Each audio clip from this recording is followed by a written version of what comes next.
Thanks for having me this morning. Just a little bit about myself. Some of you may not know. I've been with Elsinore Valley Municipal Water District now for a little over 14 years. Before that, I worked for elected officials in the area, as well as worked for a private public relations firm out of Riverside, and did a little campaign work early on in my career. When I got started, I actually worked for Pete Wilson on his first gubernatorial campaign down in San Diego while I was still in college. So, been in government and the private sector now for about 24-ish years doing this, and 22 years actually. So what I'm going to talk to you about today, my presentation actually takes about 2.5 minutes, but the questions and answers usually takes about an hour and a half. So while they're serving breakfast, just to give you a little bit about information about the water district, we get about 70% of our supply is imported. And what does that mean? That means it comes from the Colorado River or the Sierra Nevada mountains, so Northern California. We have about 20%, give or take, of groundwater, local groundwater, which we love because it's clean and it's local, it's here, and it's much less expensive for us to deliver that to your home. And then Canyon Lake, actually, you may have seen some things in the paper lately, but just to clarify, Canyon Lake belongs to the water district. We own the water, we own the dam, and we treat about 10% of our water supply annually out of Canyon Lake. And again, that's another inexpensive supply that we can use to deliver. So roughly 40% or 30% of our supply is local, which is good. We'd like it to be more, because it's a lot less expensive than imported water. But just to give you an idea, it's about, we deal in acre feet, and an acre foot is a football field 1 foot deep. Imported water costs us about just shy of $1,100 an acre foot. Nope, stay back on the backspace just really quick. I'm just going to finish this up. Water that we treat out of the ground or from Canyon Lake is about $450 an acre foot. So you can see there's a huge difference in cost for us. So the more local supplies we can use, the better. Okay. This is just a quick map kind of to show you the makeup of how the water is delivered from Northern California all the way down into Southern California. And then this is the Colorado River Aqueduct here that actually terminates at Lake Matthews, which is just east of the freeway up near Tom's Farms and the Dos Lagos Shopping Center. If you go directly east from there, that's Lake Matthews, and that's where it terminates. That all belongs to Metropolitan Water District, which is our wholesale supplier through Western. And then you have different reservoirs throughout the state that come down through the Delta and work its way down through the California Aqueduct. So you've been hearing a lot about the drought. What does that mean? Well, Sierra Nevada's, again, 2/3, let me back up for a second, 2/3 of California's water, Southern California's water supply comes from Northern California. The other third is Colorado River. So why is the drought such a big deal in California this year? This is a picture of the Phillips Snow Course, which is a regular place that the Department of Water Resources goes out and measures the snow levels, because there's a certain amount of water content in that snow. And this is what it looked like on April 1st of 2010, and should look like in most normal years. You would see a picture very similar to this. Go ahead to the next one. Same exact place this year. So that's a big deal, because that is the water supply for Northern and Central California, and also for 2/3 of our supply down here in Southern California. So it's a big deal, friend. And that, after that meeting, that was what spurred the governor to issue his executive order. This is just on a graph, just to show you kind of where the normal would be for that snowpack in any given year, any given normal year, and what the snowpack has looked like over the last several months, last few months of last year and the first several months of this year. So it's 5%. It was 5% of normal on April 1st. It's probably about 2% right now. Again, just give you another idea of what we're talking about. Last 10 years, here's the snowpack, the average, the black dotted line, and the different years of, 100% is where we want to be. Anything above that is great. 07 was a tough year, but we bounced back this is the last couple of years here. You can see how drastic it's gone down. And those are the highest, those are the lowest of the low years that we've had over the last 10 years. Not looking good. Go ahead. Again, just to give you an idea, you saw that map earlier of the state of California with all the different reservoirs that are up in Northern California that capture the snow melt. And when we use that for supply, this was in 2011, July of 2011. This is Lake Oroville. It's a huge reservoir, also generates electricity when they release the water. Next slide. There it is. That was September of last year. So that's not going to get much better because the snowpack's not there to refill it. So you can see, and most of the reservoirs in Northern California look just like this. Now there's Lake Mead. Lake Mead is the Colorado River aqueduct and supply that we rely on in Southern California for that 1/3 of our supply. And there are 4 states, 4 states that pull off of Lake Mead: Nevada, New Mexico, Arizona, and California. So go to the next slide. That's what Lake Mead looks like today. It's actually probably, that picture is probably even a little bit lower. I don't think I get into the levels of Lake Mead, but this is the lowest it's been since they filled it after they built it.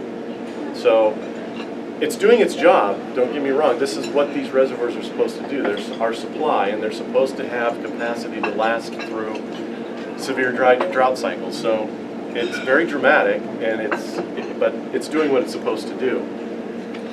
Right now, I think Lake Mead, just like we do with Canyon Lake and Lake Elsinore, you talk about elevations above mean sea level. Lake Mead is probably about 1077 right now. About a year ago it was at 1081, so it's not recharging, although we're getting some huge late snowfalls in the Colorado Rockies, so it'll be interesting to see what happens when that snow starts to melt over the next couple of months and how much it adds to the reservoir. But you have a huge demand off of this reservoir for the southern states, but it's at about 1077, 1078 now. When it gets to 1050, this is Hoover Dam, is Lake Mead. Hoover Dam can't produce electricity anymore. So it's something that kind of shocked me when I was going through all of this, is that now not only do we have a water supply issue in a drought, but now we have an electricity generation issue because Hoover can't produce electricity below 1050 on Lake Mead. So this is a lot of nitty-gritty, kind of down in the weeds information, but Metropolitan Water District is where we get our imported water supplies from through Western Municipal Water District, who's our wholesaler. They kind of dictate how we need to cut back as far as their supplies are concerned. The governor in the state of California is one piece. The other piece that really kind of dictates what we do is Metropolitan Water District, because they're the ones that give us the supplies. Now they've had a lot of supply saved up and banked, if you will. Lake Skinner, Diamond Valley Lake's coming down, but again, it's doing its job. That's what it's there for, to get us through drought periods. So basically, MWD on April 14th basically issued an allocation that said they're going to reduce their imported deliveries to us through Western by 15%. It's not a direct 15% to EVMWD, it's just a 15% reduction to Western as a wholesale agency. That ends up being about a 4% reduction to Elsinore Valley Municipal Water District. So it's not as drastic as it seems there. But so now not only are we dealing with the governor's executive order and the state board's new regulations and restrictions on water supply on the one hand, we also have the other hand, which is our imported supplier, reducing their deliveries to us as well. So let's talk about the governor's executive order for a little bit. This is just, again, I love these pictures because it really tells a good story, but this is January of 2013. January of 2014, that's what the Northern Sierras look like. So again, picture of the governor measuring the snow, that's kind of what you're looking at. We really want to see this. So pray for rain and snow this winter. So he issued the state of emergency, drought emergency, back in January of last year. He issued his executive order this year back in April, calling for a 25% mandatory reduction in water use because statewide conditions continue to decline. So it was a blanket 25% reduction statewide. Next slide. What does that exactly mean? Well, it's a little frustrating for agencies like ours because he said 25% reduction based on your 2013 deliveries. Well, it applies to all residential customers and commercial, industrial, and institutional, so cities, school districts, cemetery districts, etc. He wants to encourage budget-based rate structures, which you're all used to here because we adopted budget-based rate structures, water budget-based rate structures back in 2009. And they're going to redo the state model landscape ordinance that they did about 10 years ago now. A couple of problems, or a couple of issues that we had as a water district with this. And this is the biggest one right here. Our customers have done a phenomenal job at reducing your use. You have worked with us over the last 5 to 7 years with the information we've provided you. You've changed your shower heads, you've changed out your toilets, you've put in weather-based irrigation controllers, you've converted some of your turf or some other things to drip and drought-tolerant landscaping. You guys have heeded our call and you've cut back our usage. So this usage in 2013 already shows our customers cut back 20%. So by the time we got to actually 2012, there was another stipulation from the state several years ago that said you needed to cut your use 20% by 2020. It was mandated. You did it. We did it. Our agency did it. And that our agency is all of you, our customers. You did it. So we appreciate that. We're not being recognized or rewarded for that at all. So the fact that we've already cut back, when he says you need to reduce 25% from 2013, well, in essence, that's a 45% reduction. We think it's pretty impossible to meet. We're going to try, because we have to, because if we don't, the state's going to fine us $10,000 a day if we don't meet his mandate. So thank you very much, Mr. Governor. That's the biggest piece of it. The other frustrating part is we already do all of this, Governor. And most of Southern California, by the way, Mr. Governor, already does all of this. Central and Northern California, not so much. I mean, just to give you an idea, there are cities and agencies in Central and Northern California. The city of Sacramento is the poster child for this. They are barely 50% metered. Yeah, metered. That means the other 50% don't have a meter. They pay a flat rate for their water use, no matter how much goes through that pipe.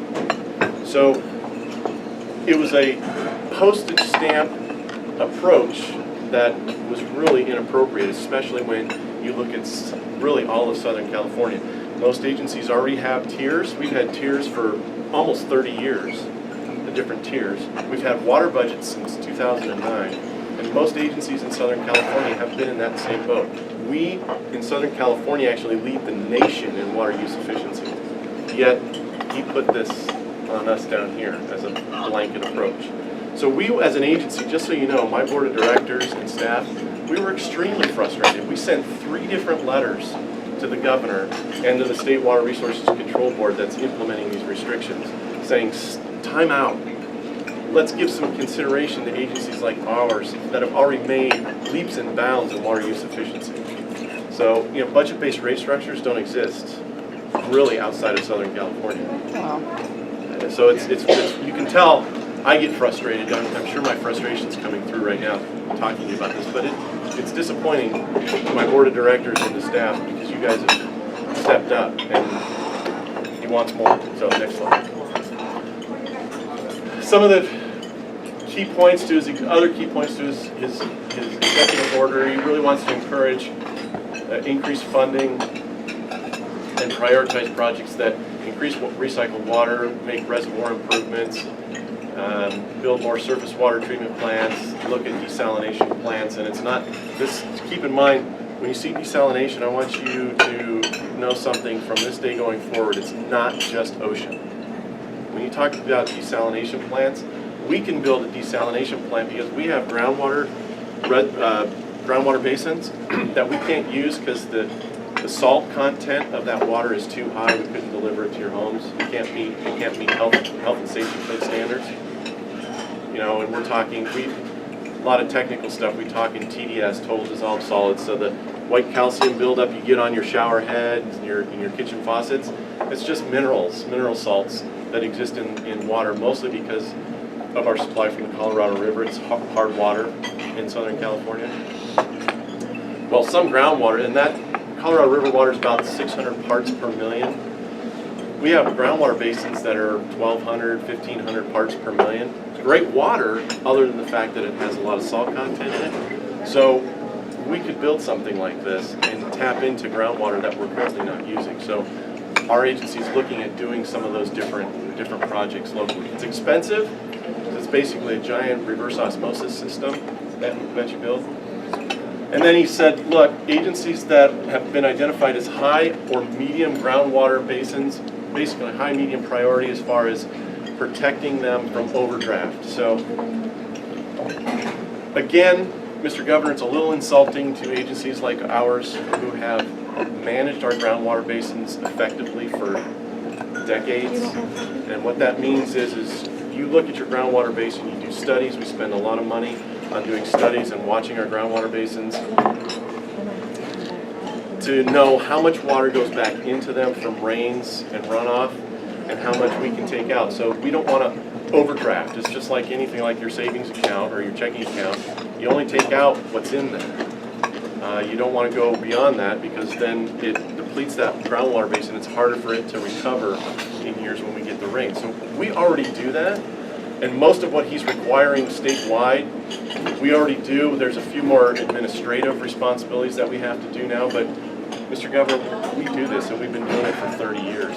Thanks for not recognizing that. But again, I'm a little bitter, I admit it. Next slide. Okay, so now what happens because of the drought regulations from the state board and the governor's executive? So just so you understand, the governor did his executive order. He tasked the State Water Resources Control Board for actually giving us the detailed regulations to implement his general scope, if you will, on his executive order. So that's the relationship there. And that state board says, okay, water agency statewide, implement it. And we have to do it. If we don't do it, they're going to fine us $10,000 a day. So we have drought stages. We always have for our agency. We operate on a regular basis. So if everything was normal and perfect, we still want our customers to operate in what we consider drought stage 1. It's just smart water use efficiency. And like I said before earlier, you're all doing it. Shorter showers, full loads of laundry. Just think, you know, it's the same mantra most of you probably grew up with. I know I did with the electricity industry. What did your parents always tell you? You leave the room, turn the light off. It's the same concept. We've taught our customers now to apply that same concept to their water use, and you guys have done it. Otherwise, we couldn't have met the 20% reduction. So, you know, watch your irrigation outside. You know, believe it or not, you don't need to water every day, even for turf.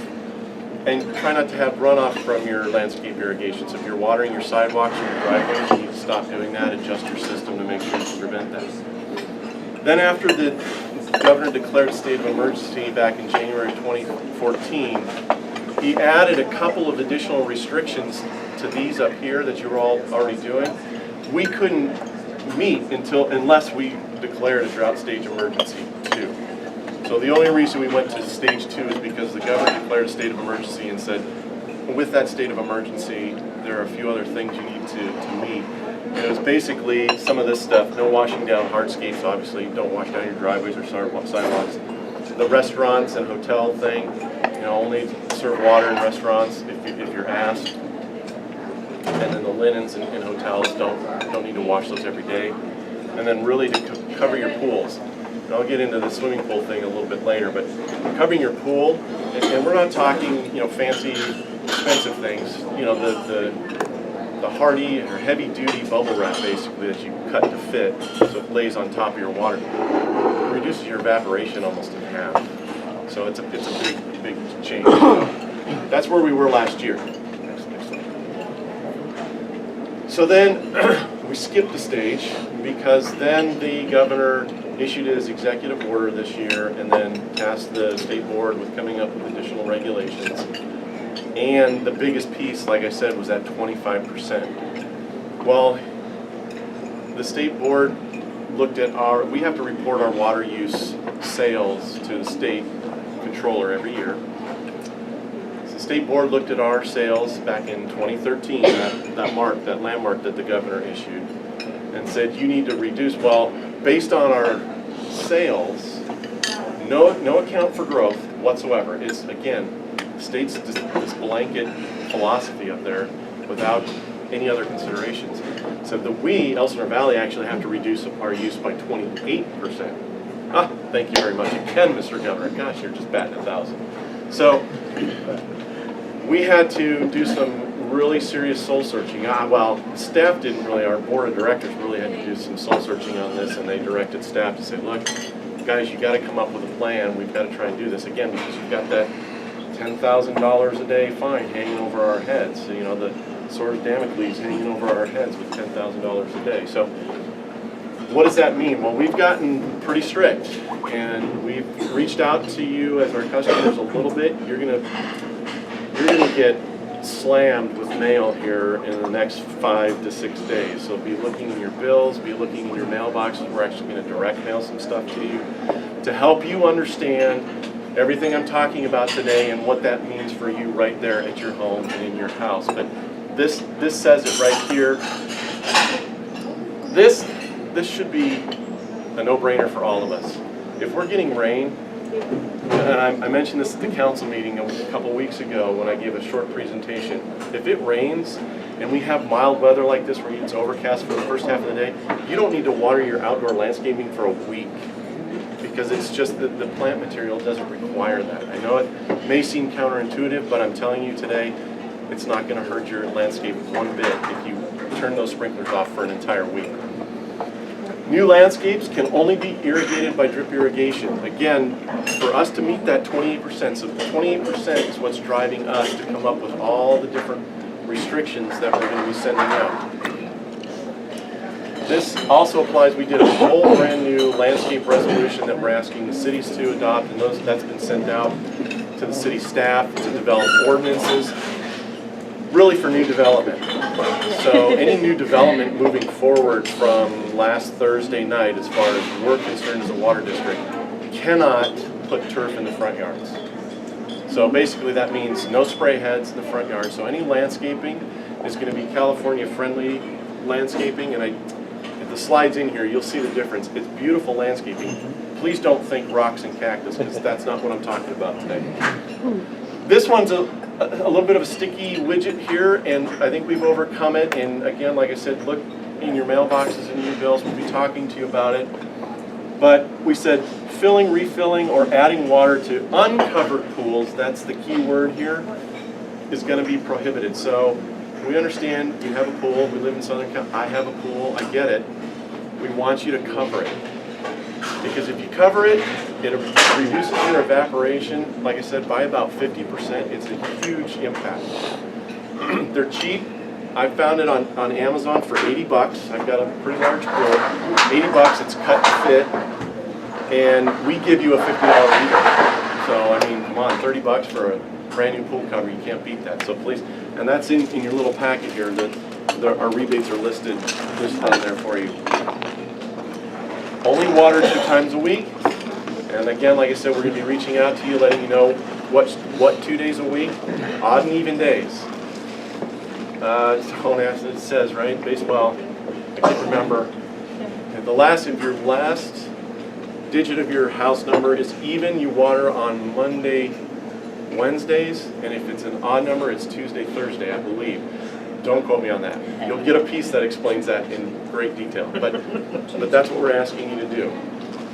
please, you're not going to be able to wash your cars at your house, even if you have an automatic shut-off nozzle on your hose. We want you to go to a car wash, and I don't know of any car washes actually here in this region that don't recycle the water that goes through them. So you don't have to worry about that. Any car wash here locally recycles the water they use to wash your car. So that's what we're asking you to do. We're eliminating variances for outdoor water budgets. So again, this is kind of an old thing. When we first went to water budgets back in 2009, we said, on average, you know, cookie cutter kind of homes have 4,700 and some change of irrigated square footage. So we took out area for your driveway and took out sidewalks, etc. And we figured, you know, the front yards usually have about 4,700 square feet of irrigation, shrubs, turf, whatever. And that's what we get the water budget for. But we said, look, if you live on a much larger lot, measure it out, call us and let us know, and we'll change it. And we did that for, gosh, probably 2 years. And I'm hot-headed with people calling in and said, well, wait a minute, time out, my lot's a little bigger. Fine, no problem. We gave you extra water in your outdoor budget to cover that. That still stays in place. But if you call today and say, wait, my lot's bigger, sorry, we can't do that right now. That's all that means. We're not, the other big piece of it is if you build a pool today and you fill it next week, we give you once every 5 years a variance to fill that pool. We're not doing that now. We can't. So you can fill your pool, but you're going to pay a lot to fill that pool. I wanted to see, because Marco and I were talking about this. So just to give you an idea, some people say, well, how much does it cost of a gallon of water? Well, a gallon of water from us is very, very inexpensive. Even with the new penalty rates and the drought surcharge and other things that we're adding to our rate structure, you're still only going to pay for 1 CCF, which is 748 gallons. So you're going to get 748 gallons for 0.01 cents per gallon. So you're paying 0.01 cents per gallon, fully loaded with all the new rate charges and everything, for a gallon of water. And you get 748 of those for $7.80. So I mean, it's still very, very inexpensive. It's just when you use a lot of it outside, really, it gets a little expensive to irrigate your lawn for what? Hotels, motels, that still stays in place. So next slide. New development. Well, you know, we're doing all this conservation. Why are you still allowing homes to be approved? The water district actually doesn't have the authority to approve that. We leave that to our good friends at the cities. They have the actual land use authority to do that. The developers just come to us and say, okay, do you have water for our development? We plan 20 years out for water supply, even in drought situations like this. So when I'm talking today and you hear all of this stuff, please keep in mind that the drought is here and Metropolitan Water District is here. Then we have the governor's junk all right here. Okay, so it's not a normal drought for us as a water agency. A normal drought for us would be over here, working with Metropolitan, them reducing our imported supplies by 4%, no problem. We've got local supplies, we can handle that. And we know that because we plan 20 years out. So even in today's situation, we have supplies, and we predict somewhere between 3 and 4% a year in growth.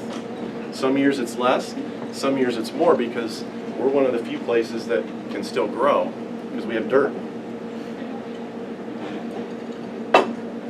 But based on what the governor's telling us, we said, hey, you know what, this is a good opportunity to really look at new development. And even though they've kind of moved in this direction, Pardee Home Builders in Lake Elsinore and Canyon Hills has done a fantastic job over the last, 5, 7, 8 years. Their model homes up there all have California-friendly front yard landscaping, no turf. Summerly development almost made it. They put a model home in with literally maybe a spot of turf the size of that little table. Why, I just don't get it, but whatever. they're coming along. They're almost there.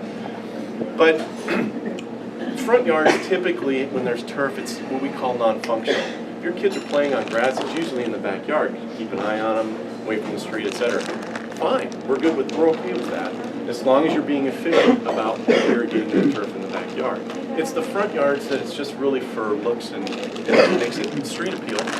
Take the turf out, put in some beautiful California-friendly landscaping. So homes today are probably 50% more efficient outside the home than homes that were built 10 years ago.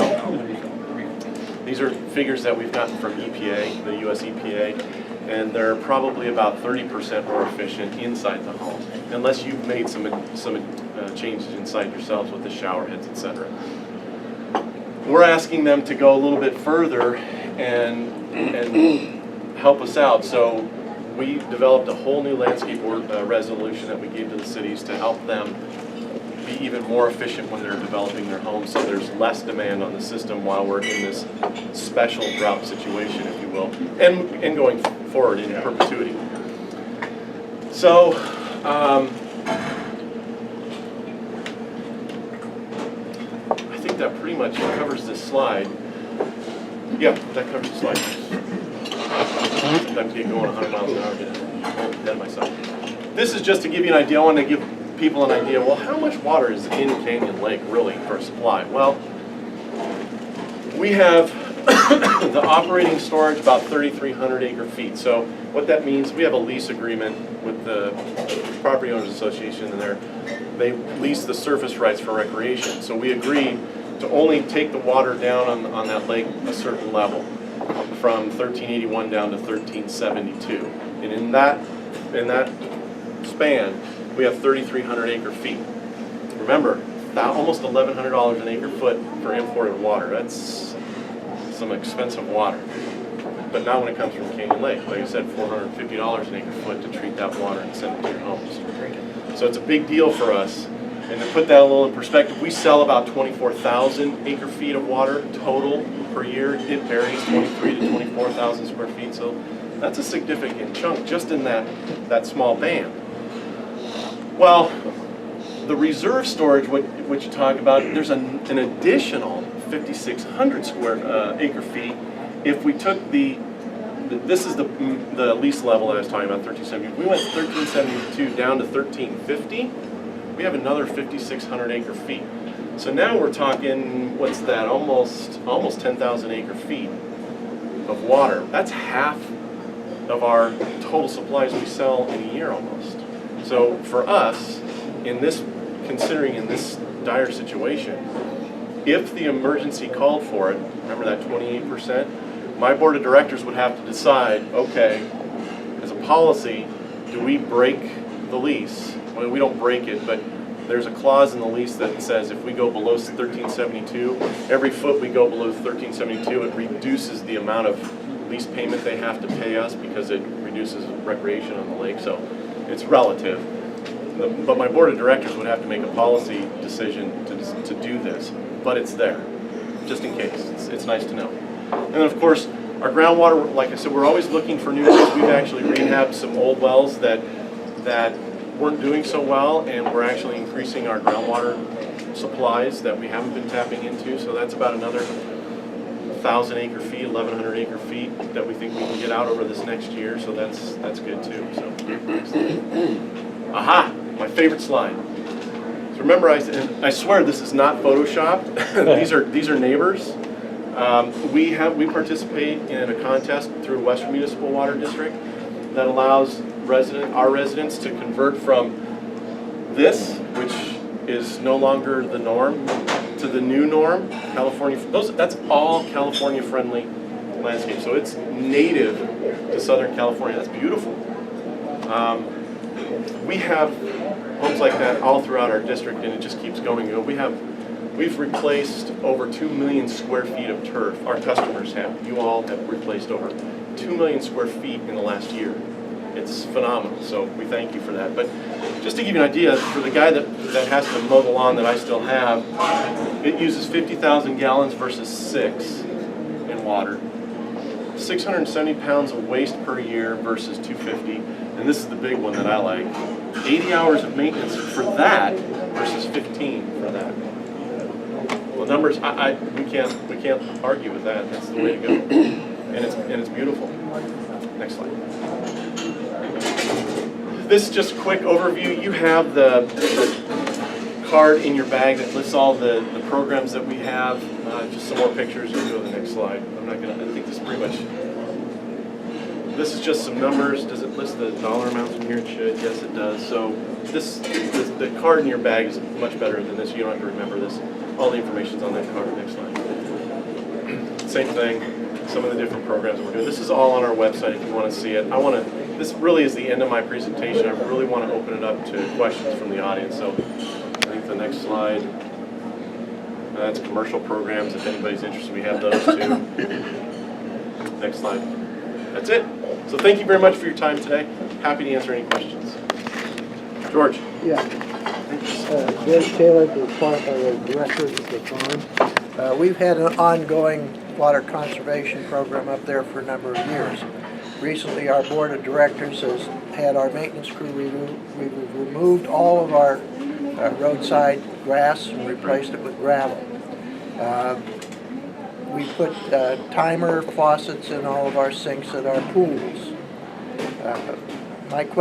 What we've done also is we removed a big plot of grass at our barn recreation center, and we want to replant that with drought-resistant plants. And I wanted to know if EVMWD's got any sort of a list of plants that we could get, because we want to show that as an example to our residents as to what they can do to save water. Excellent question, George. If you couldn't hear the question, I actually turn this off. Otherwise, I'm going to go blind by the time I'm done.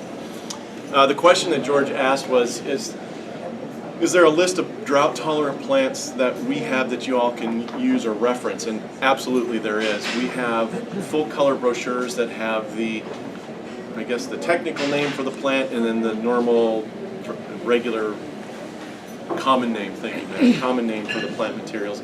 We have 2 full-color brochures that talk about that. We also have on our website 6 different, and this is more, goes to your customers, George, 6 different designs already by a professional landscape designer already on our website. So if you want to convert your front yard or your backyard to drought tolerant, we have 6 different designs already there for you to use as an example or as an actual design to convert your yards to drought tolerant landscaping. With all the plants that are used or suggested in that, you don't have to use them. You can put other drought tolerant plants in there, but that's already there and exists for you to make it much easier for the customer. Next question is, our main office is 33430 Harvest Way. It's a 0. Is that considered even or odd? And are we going to be are we required to follow the same program that the resident His question, if you couldn't hear, was the address ends in 0. Gosh darn it, I don't know. We're gonna have to figure that out and see how that works. Is it even? Okay. Let's go with even, George. Okay. We are going to be required to still follow that even though we're not a resident, correct? Yes, sir. Okay, the last question is, you used to have those low flush toilet programs. Yeah. We'd like to replace our toilets in our pool, restrooms, and recreation center with low flush toilets. Is that program still available, or how? What George is referring to is we did what we called a direct install toilet rebate program a couple of years ago, where it was successful, but it was expensive. We're not doing the direct install anymore, but the rebates still exist for the toilets. You get the rebate, you just have to cover the cost of installing it yourself, hiring a plumber or whatever. But all the rebates still exist. That special program just does not exist, and we don't have any plans to reinstate that in the near future. So okay, thank you. Have you thought about the ocean flow faucets, getting rebates on those? Oh, the motion sensor faucets?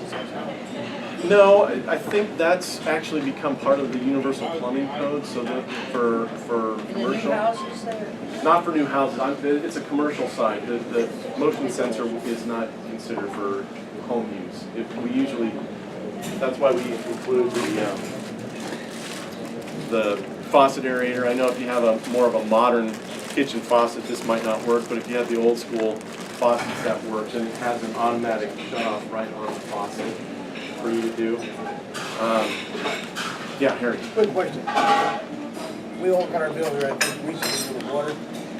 There was a little insert about the Canyon Lake litigation going on. Can you talk about that, please? The question's about the Canyon Lake litigation. So I mentioned it a little bit earlier about the water supply and the lease agreement. To be quite honest with you, the Property Owners Association at Canyon Lake decided to sue the water district because they think the fee that they pay us annually for those recreational rights is too expensive. And we told them we disagree. It costs your parcel, not resident, but your parcel, $25 a month to have that privilege to recreate on that lake. That exclusive privilege, by the way. It's not open to the public. If that lease were entered into today, they could not do that. Because it's a public reservoir, because we own it, it would have to be open to the general public. So if that lease was struck today, no exclusive right. So we, quite frankly, said we respectfully disagree. $25 a month seems like a pretty good deal to us. But considering the value of that water that's sitting behind that reservoir, as far they pay us about $1.455 million a year for that recreational right. Well, if we were selling that water and using that water, it's worth a lot more than $1.4 million a year to us in savings because we don't have to buy imported water. So what's the issue? They don't want to pay? they don't want to pay. I can't get into much more detail, Harry, but really the bottom line is they just don't want to pay that. And we disagree, respectfully, but we disagree. Will the tiers change in the amount of water that you use on the property now? The first tier, the second tier, will they stay the same rate? Well, the question is, well, the tiers on our water budget change. So the short answer is yes. The long answer is you're going to get a book. So when you can't sleep at night, crack it open and take a look at it. I joke only because, again, remember, it's this special drought situation. It's not a normal year. So we had to look at our rates anyway because we do a 2-year budget, and this was the beginning of a new 2-year budget cycle. So we had to do that normal process, but then we had all of this drought stuff added on top of that. We have a tremendous amount of information to get out to you guys as our customers. And that will explain what we're doing with the potential penalties for going outside your water budget. We think we're being a little more fair than some of the other agencies around here where they're penalizing you from a rate perspective, even if you stay in your budget. We're not doing that per se. Everybody's doing what they're calling a drought surcharge, and it's just a flat amount that says to help cover costs with the drought. But then there's penalties above that, and we're not instituting those penalties until you get beyond your water budget. And so if you're staying within your water budget, the impacts to you are going to be fairly minimal. The other thing we're doing is we're getting rid of Tier 5, so you actually could potentially, well, you will, 3 and 4 are the high tiers now, so you'll go into Tiers 3 and 4 a little bit quicker because we're reducing that one tier. But you'll still have your water budget that you can stay in and avoid some of those extra charges. So So if you say the first 2, you're still okay? you're still going to see some increases, but not nearly what those that waste water outside their water budgets will see. Marco, you had a question, and Craig, I'll do too.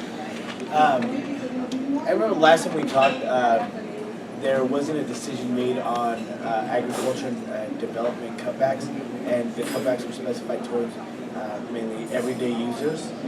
Is there, has there been a decision made on the impact that's going to be made on agriculture and development?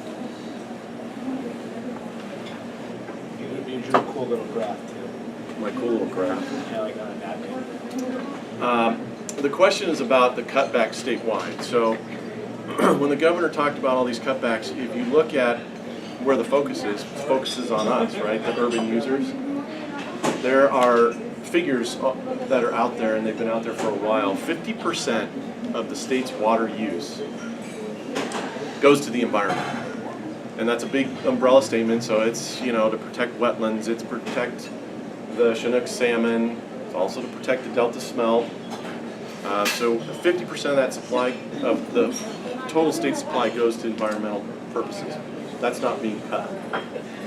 40% is ag use. 40% of the usage is agriculture in the state of California. The state of California is a huge agricultural state. We export a lot of product from the state of California. It blows me away how much ag there is in the state of California.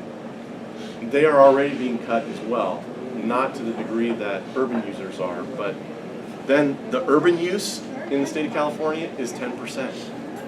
So you have this huge water picture, right? Again, the governor in his infinite wisdom, in his blanket approach, you know, you're putting all of these restrictions on 10% of the use in the state of California.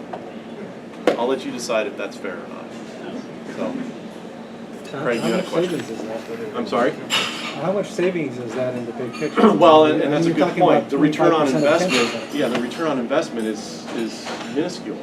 You're better off looking, quite frankly, let's look at some of the cuts to the environmental where we can make cuts and still not do any damage to the environment. I think that's where he should have looked. But it's like the third rail for a politician to go after environmental side of things, especially when the state of California supports his initiatives apparently at this point, the majority of them. Isn't the smelt count 26? I don't know the specific numbers on the smelt, but yeah, to protect, you know, 4 little fish this big that, you know, exist in hundreds and thousands in other areas throughout the state and throughout the country, yeah, it doesn't make sense to me. But I'm not the politician. So, like this here for toilets and stuff, so if someone wants to really get into it on their home, is there a company that would come out and say this is what you need to do, or redo your yard that you guys would know of or recommend? Excellent question. Excellent question. We will do that for you. We have contracted with a company, basically, that will come out and evaluate your indoor and outdoor use and make recommendations for you on how you can improve. Now, keep in mind, if you're already within your budget, we're going to say, you know, we'll advise you basically over the phone kind of thing, but if you're outside your budget and you're having a hard time staying in your budget, that's really who this is for. But if you are already in your budget and you just want to get better at it, we'd be happy to work with you over the phone and talk you through some of the programs that we have on our Now, when you website. say in budget, within tier 1? In tier 1 and 2. So we give you a certain amount based on the amount of people in your home for indoor use, and then we give you a separate budget for outdoor use based on your irrigated square footage and what we would like to see your landscape be. So we don't give you full credit for all turf.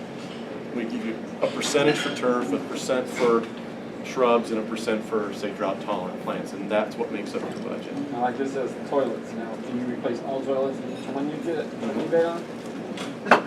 You will get a rebate for each toilet, but you have to cover the cost of installing it and taking responsibility for it. In the past, they've said that your grass has to be green before you change it out. Is that still the case? I'm not sure that's never been the case, that your grass has to be green before you take it out. The only caveat I say is don't do anything with your turf. You can stop watering it, and it can be brown as this carpet, as long as it's still in the ground. But start the process online for your turf rebate before you tear anything out. You can let it die, that's fine. Okay. We just can't, because if you tear it out, we really have no proof that you had grass there to begin with, you know, so, you know. Some of these companies that I've talked to said that you have to have it green. It's not true. Okay. It's not true. At least not for our service area. And this region, quite frankly. Yeah, George, but, this is again, 4. we have our own water company, of course, it's the Farm Mutual Water Company. Are you dictating to them and they're dictating to us, or who would be the best place to go to talk to somebody about the fact that we've got 15 to 20 acres of citrus up there and how to properly maybe cut back? We're going to thin out those groves, but I don't want to go out of protocol, so to speak. Should we be talking to the Farm Mutual Water Company or directly to you guys? I would be talking to the mutual water company directly. Because the relationship, some of you probably don't know, but the relationship between us and the Farm Mutual Water Company is we actually sell water to the farm as a wholesaler, if you will, and then they charge their customers directly at whatever rate they have established. So I would start at the farm, and they really should be talking to some kind of agricultural professional on how to do something like that. Can we still get that list of drought-resistant plants? Oh, absolutely, you guys absolutely, yes. Up on Cheney Street, is that what we're doing? Yes, sir, yeah. Yeah, you were talking about levels, reducing levels from 2013. Yeah. So how about things like Wildomar Parks that probably had no water usage in 2013? Yeah. How's that going to work? Yeah, it's a good question. It's a tough question. It's sort of a sad question because it doesn't matter. Right. And I'm being absolutely sincere. I know how the council members here feel about this. We're doing everything we can to work with the city to make sure that, you know, in any areas that they don't have the functional turf, I know they've already replaced that with drought tolerant landscaping. If we had recycled water infrastructure there, we'd try and get it there. I know we've talked about that too. It's going to be tough, and we'll work with the So they city can't like go back to the last year that they used the park. No, because it's not that specific. The direction or the regulation is on us as a blanket, Right. 28%. They unfortunately don't care about the details, which is, like I said earlier, frustrates the hell out of me. And I know it frustrates the hell out of my board because it's just not fair. And you know, 4 heads are bloody, right, Andy, from banging them against the wall about that. I would just say that one perspective is if we get great snow and great rain, a lot of this stuff goes away. You know, in terms of long term, I think we all needed to do this a long time ago in terms of the front yard and things, because we live in the desert. So this is actually an opportunity for us to change our ways for the future for this area. There's growth potential here that's going to help pay for a lot of infrastructure and things the city needs to do. So that's good, and we want to be prepared for that. So this is a good opportunity.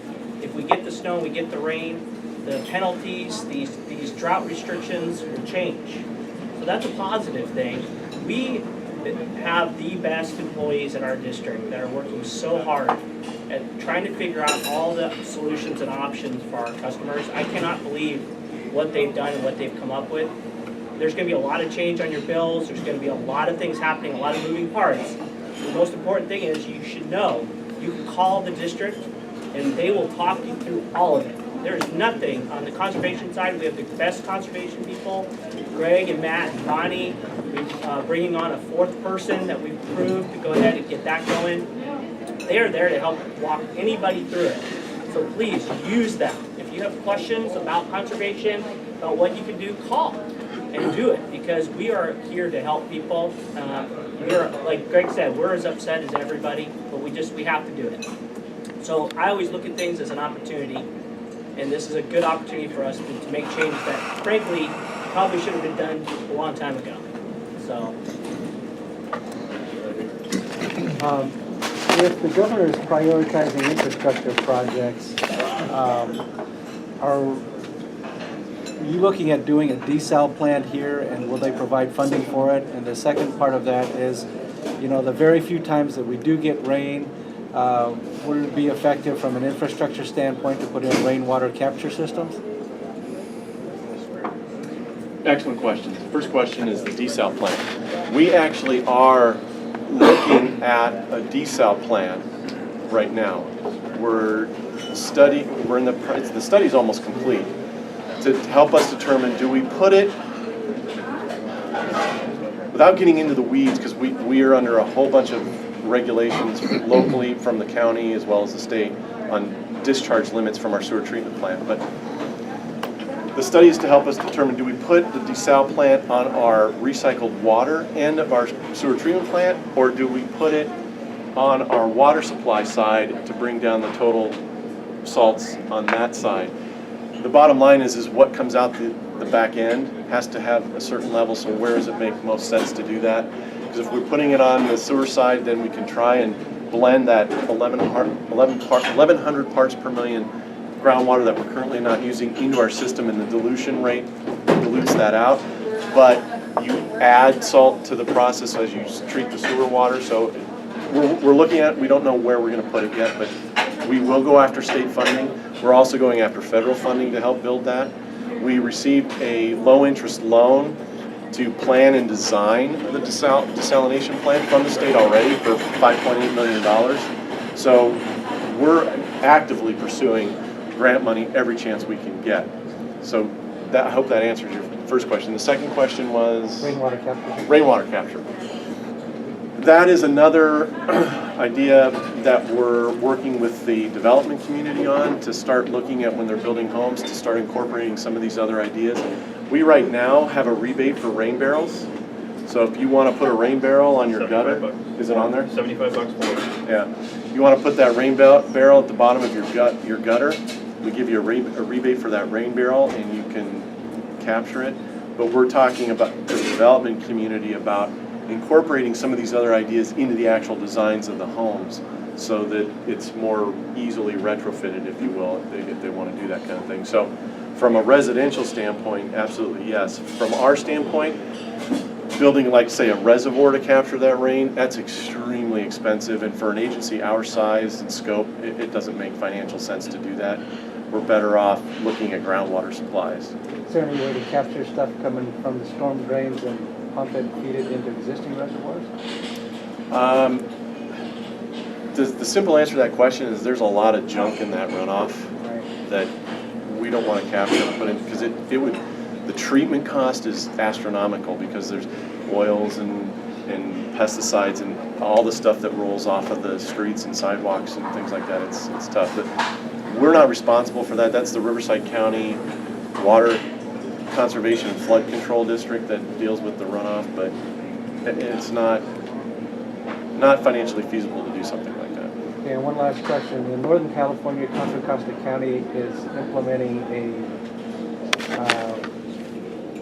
water softener removal program because of the fluoride and the stuff. Actually, the salt.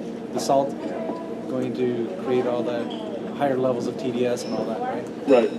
We do not, as an agency, do not like self-regenerating water softeners. If you have them, you know what you fill that big tub with, right? Salt crystals.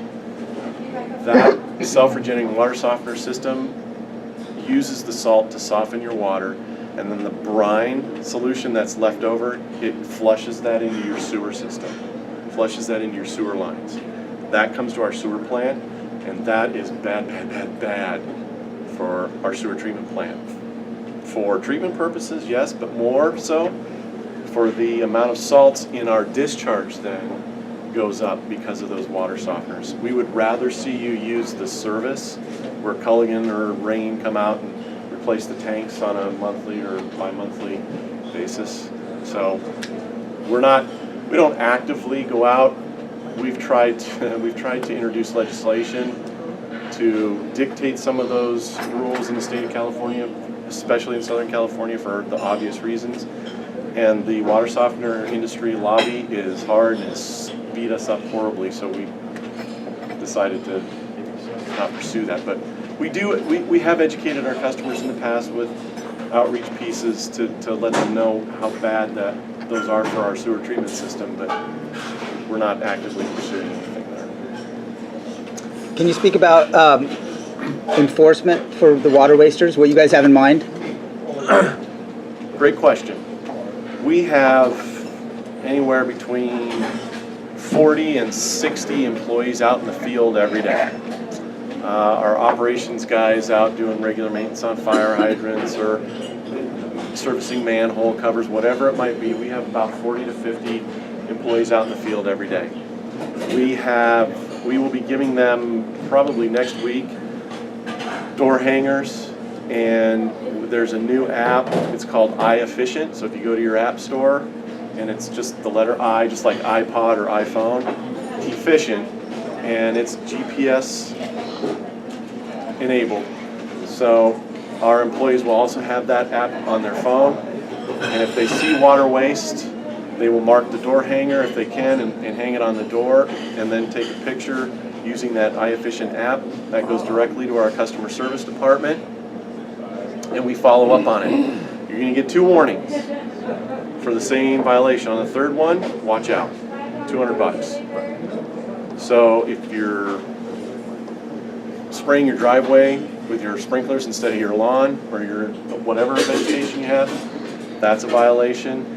If you're hosing down your driveway and you're caught doing that, so keep in mind, and I'll tell you right now, we've gotten a couple of calls already, neighbor on neighbor. And seriously, looking over the fence and taking a picture of their pool. So we're not trying to encourage that. Please don't misunderstand me. I think I'm disappointed with that. You know, worry about yourself first before you start worrying about everybody else, kind of thing. We don't want to see neighbor on neighbor. We're going to do the enforcement. We have guys in the field every day that can be looking at. We had probably 2 or 3 just in the last couple of days. Not this city. I won't name the city that was caught doing it, but it wasn't the city of Wildomar, because you guys are on top of it. But it's just we're trying to be friendly about it. Hey, look, we're all in this together. We need to work together on this. That's why we're giving you 2 warnings. Hey, look, just fix it. We don't want to fine you. We just want you to save the water. So. Okay, guys, I've got to cut you off. Told Everyone's you. trying to get out of here. An hour. Oh my goodness.